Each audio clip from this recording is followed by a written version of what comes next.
I am Dana Malcolm. This is your Top Stories morning edition for Tuesday, February 13th, 2024. Coming up, the news that matters most. You hear that?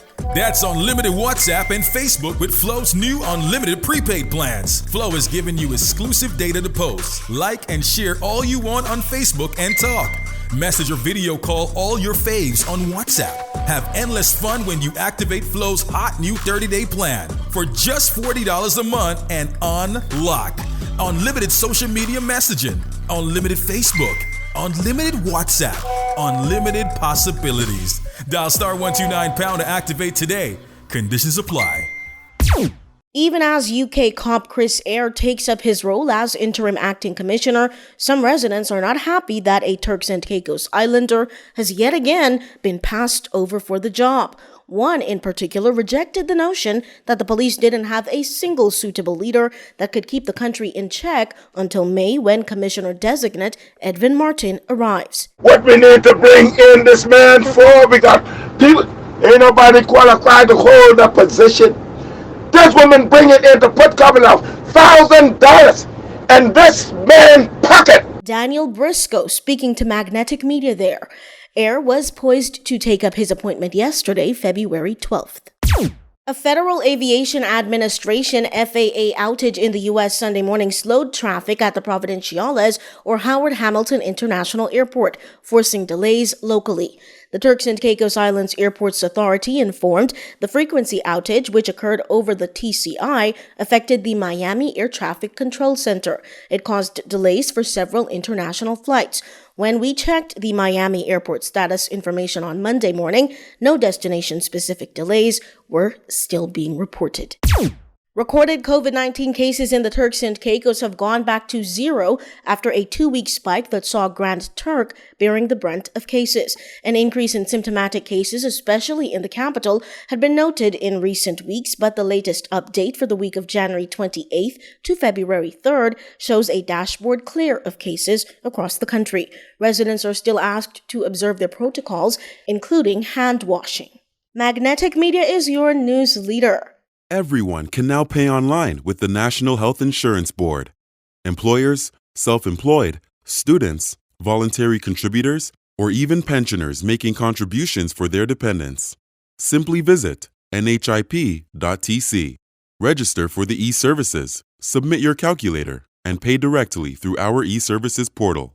Payments are easier with the National Health Insurance Board. Building a healthy nation, one person at a time.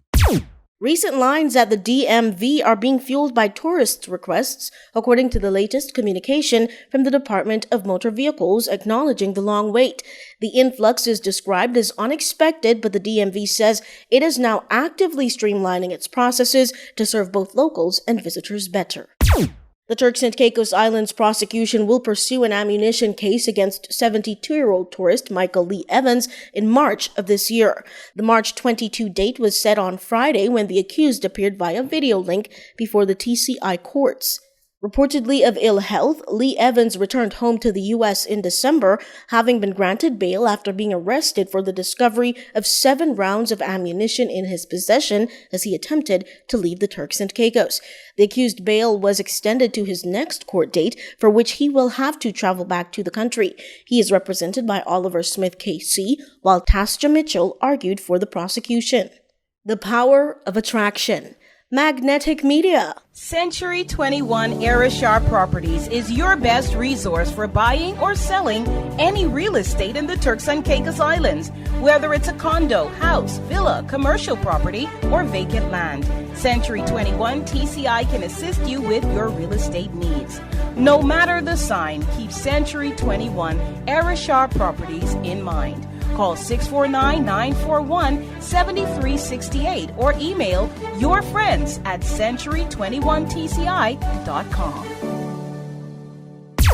The Turks and Caicos' future is in jeopardy without an end to gun violence.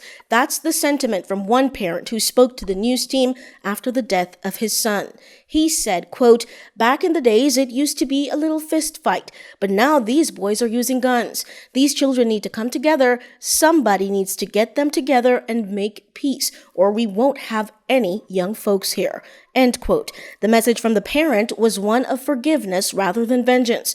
Dozens of young men have been killed and continue to be killed in the Turks and Caicos in ongoing turf wars. The Department of Behavioral Health Services is advising that the trauma surrounding shootings can have harmful effects on children, whether they witness the acts or just hear about them. Parents are now urged to look out for symptoms including withdrawal, anger, panic attacks, depression, suicidal ideation, and learning difficulties.